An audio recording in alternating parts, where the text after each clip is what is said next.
Alright, hello, it's Tarot Me More. We're going to do the singles. This is going to be for Gemini for first half of March, okay? I'll just say first half of March. Light and love, so it serves the greatest good. Already shuffled.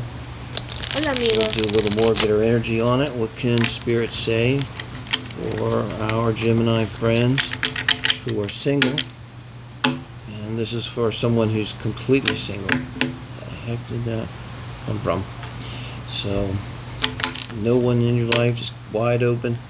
This is for you. So we're going to try to identify your person. You know, what are they like? That's what we're shooting for here. So it's going to be like you're sitting on a date with them, and you're talking to them. We're going to try to describe what they're going to be like. Put it out. Okay. We'll do, yeah. What we're going to do, this is called the 4-pillar read because it's looking at the intellectual compatibility, emotional compatibility, sexual compatibility, and your lifestyle compatibility, or what we call the 4 pillars. Yeah, I got this. Okay. Yeah. Like a chair, you know. And subscribe. Like, subscribe, share, A ver. share. That's it. The energy of the reading is the lovers. Okay, well that's appropriate. Okay. So this is obviously a single that's got love on the mind. That's good. So now what we're going to do here is try to look at your person. So emotionally, with the Knight of Cups, that's an emotional card, the Cup card. So this is someone who's going to, if you're sitting across the table from you, you're going to be thinking to yourself very clearly, this is an emotional person. Not necessarily they're going to be crying, but there's going to be something about them that you're going to be like, this is emotional.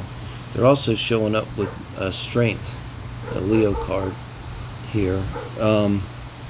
When I see this too, if you're into astrology, you know, look for in the moon or Venus that they might have a Leo energy there.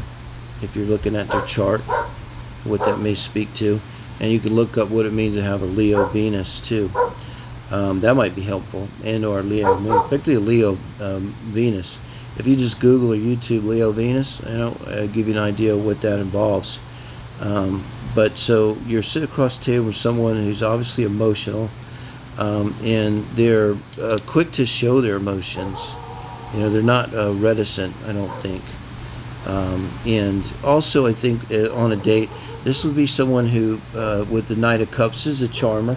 You know, they're coming in with the cup of love. They can be a player. I don't need to say that necessarily, but it's going to be someone who's charming, you know, who's like, wow, you look radiant, who's emotionally kind of comfortable and can talk to you in that way, and particularly with the Strength card.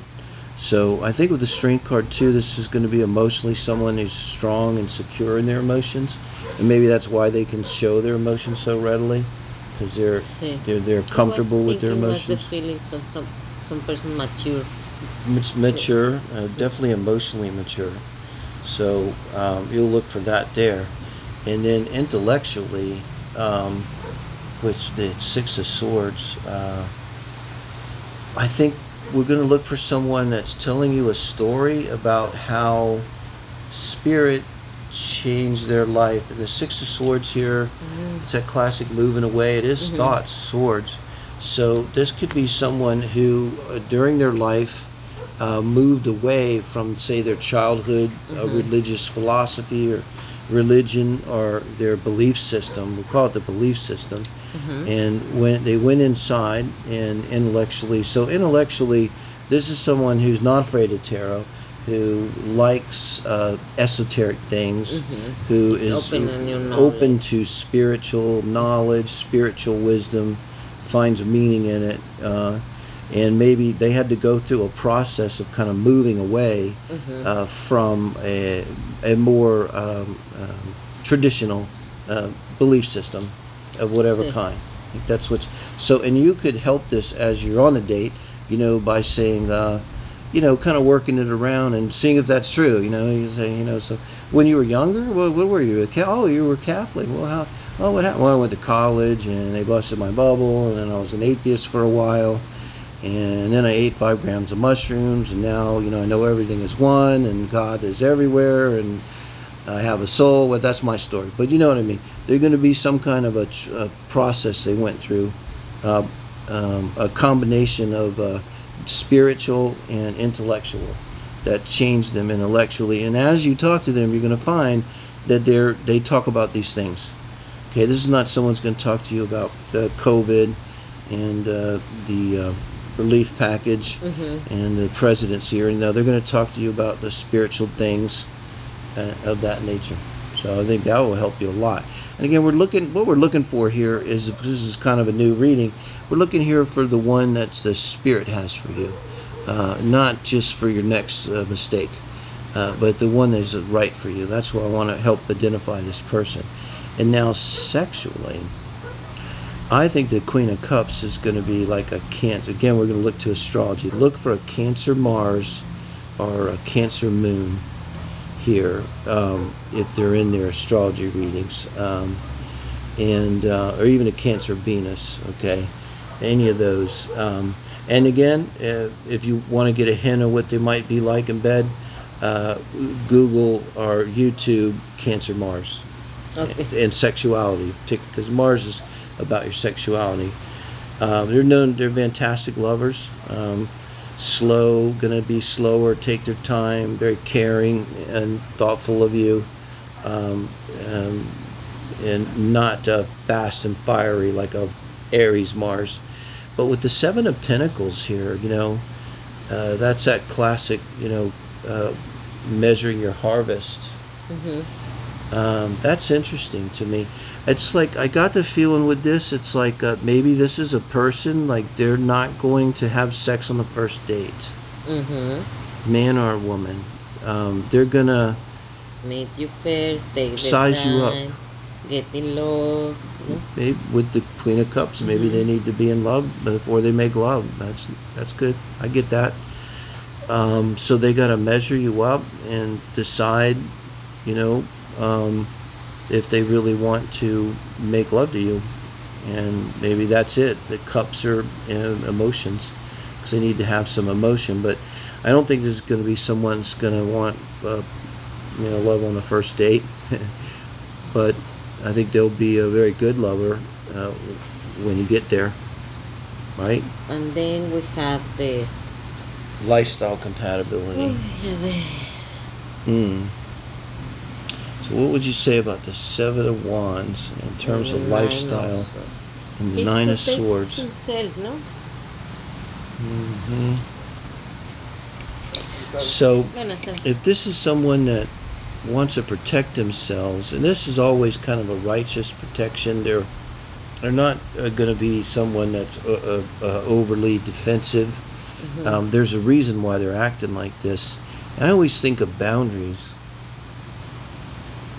with this. This is someone, they may, in terms of lifestyle, because I think of lifestyle, where do you want to live? How do you want to live? Do you want to be married? Do you want to have children? This is all this practical stuff, Do you have to have a master bathroom or ensuite bathroom in your master or not? It can be as practical as that. It's too much swords for that.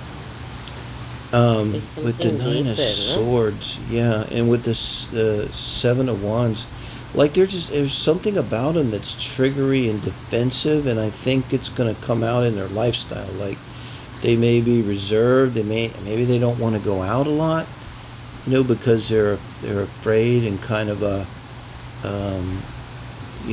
wanted to protect themselves. This Nine of Swords, and we live here in Mexico, reminds me of all the barbed wire on the 12-foot cement walls. It's the swords, like trying to, in this case, be protected. Worry all the time, pay attention to the people. Where do you park? Who people is around you? And that is a nightmare. And so, if you're talking to this person, maybe what you try to find out is what's going on in their life, in their physical life, what's happening. Maybe they're in a position because of what happened before. I mean, this could be someone that was raped in the past. This could be someone who is security is very important to them because they were just broken in and robbed several times, or they're insecure. They grew up in a tough neighborhood and they tend to be fearful of things, so they feel defensive and fearful in terms of their life. So, and also we think of compatibility with this. But if this is your person, this who you're getting now, I think with the advice here, you need to talk about this because this kind of energy, people may have shame about it. They may not even be aware of it. You know, it's just typically not something you own, and you go around telling people, "I'm defensive and scared." I'm defensive Hello, because I'm nice to meet scared you. in life. Hello, nice to meet you. No. You know, No, but I think so maybe if this person know that, the person can help that's what I'm him saying. and So, give support to because the this other is your people person, to so deal and with that situation. nobody's perfect. But if you know that's there, then you can be respectful of it and try to find out, you know, what is it that, you know, this could be PTSD. We have a friend, a soldier, had classic PTSD. Like they just, there's a backfire and they're under the table, and that kind of energy. See? So let us know. Follow Geminis, us yeah. in Facebook, Tarot Mi Amor, Tarot and Mi Amor. subscribe. And let us know. Go on a date. Tell us if this is who you meet.